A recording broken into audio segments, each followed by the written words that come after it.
a new student-focused higher education funding model that has special emphasis on making sure that children from vulnerable families have the requisite support in their education. We have also improved the student-teacher ratio in both our primary and secondary schools by hiring an additional 56,000 teachers and also hiring an additional 2,000 tutors for our TVET institutions. We have equally resolved bottlenecks in cash transfer program to vulnerable Kenyans, including orphans, people living with disability, and the elderly.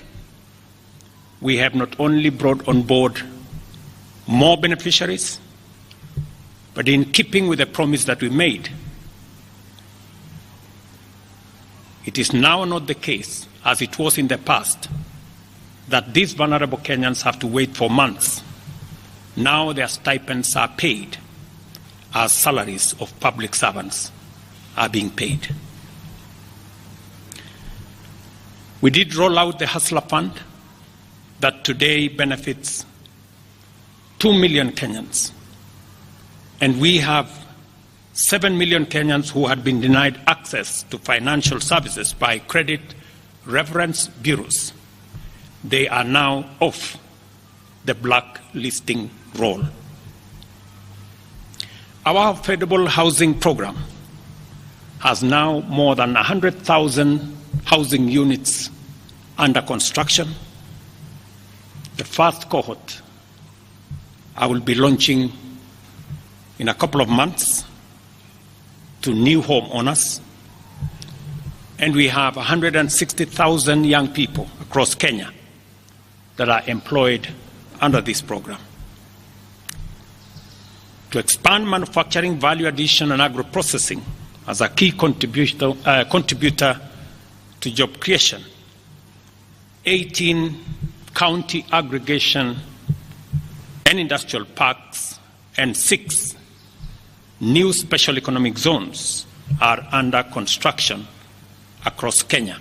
And at the same time, we have 200 fresh produce markets that are at various stages of construction to support our farmers with access to markets for their produce, in keeping with the commitment we made to our mama mbogas.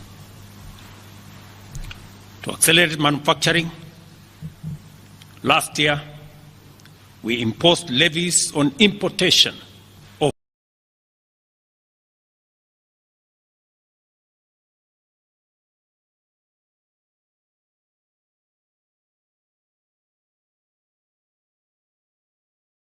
clinker that can be manufactured in Kenya. We made a saving of Kenya shillings 20 billion in foreign exchange as imports of clinker dropped to almost zero. We also imposed levies on imported steel billets. And today, we have 11 steel factories that 6 years ago were closed. They have started operation, hiring 16,000 Kenyans, and last year alone, we saved 120 billion shillings in foreign exchange as a result of this intervention. Our digital transformation agenda is also on course with 17,000 government services online, while we have 274 digital hubs across Kenya with 152,000 students and digital workers in our TVETs and also in digital hubs in different parts, up and running and giving young people an income. Our universal health coverage plan has already onboarded 107 community health promoters, and the process of registration for our social health insurance fund is ongoing, on its way to launch on the new date of 1st of October 2024 that will make it possible for every Kenyan to have a health insurance, and for those suffering from critical illnesses to have access to the critical illness fund, making it possible for every Kenyan to have access to treatment without the burden of having to fund it. On the measures I announced last week, barring state and public officers from engaging in harambes, I want to inform the country that the Public Fundraising Appeals Bill is now ready for publication tomorrow. However, even with the progress we have made, I am acutely aware that the people of Kenya have very high expectations of me. And they believe that this administration can undertake the most extensive transformation in our nation's history. Recent events that necessitated the withdrawal of the finance bill, which will require a review and reorganization of our budget and fiscal management, have brought us to an inflection point. Upon reflection, listening keenly to what the people of Kenya have said, and after a holistic appraisal of the performance of my cabinet and its achievements and challenges, I have today, in line with the powers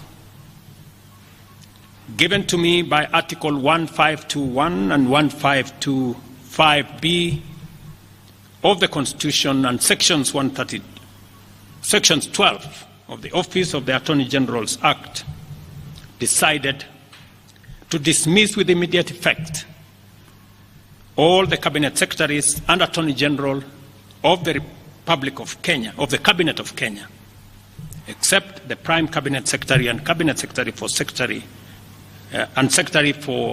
and Cabinet Secretary for Foreign Affairs and Diaspora Affairs. And of course, the Office of the Deputy President is not affected in any way. I will immediately engage in extensive consultations across different sectors and political formations and other Kenyans, both in public and private, with the aim of setting up a broad-based government that will assist me in accelerating and expediting the necessary, urgent, and irreversible implementation of the program that we have, including other radical measures and programs to deal with the burden of debt, to explore raising domestic resources and revenues, expanding job opportunities, eliminating wastage and unnecessary duplication of a multiplicity of government agencies, and slaying the dragon of corruption, consequently making the government of Kenya lean, inexpensive, effective, and efficient. During this process, the operations of government will continue uninterrupted under the guidance of principal secretaries and other relevant officials. I will be announcing additional measures and steps in due course. Thank you very much. and God bless our great country, Kenya. Asanteni sana.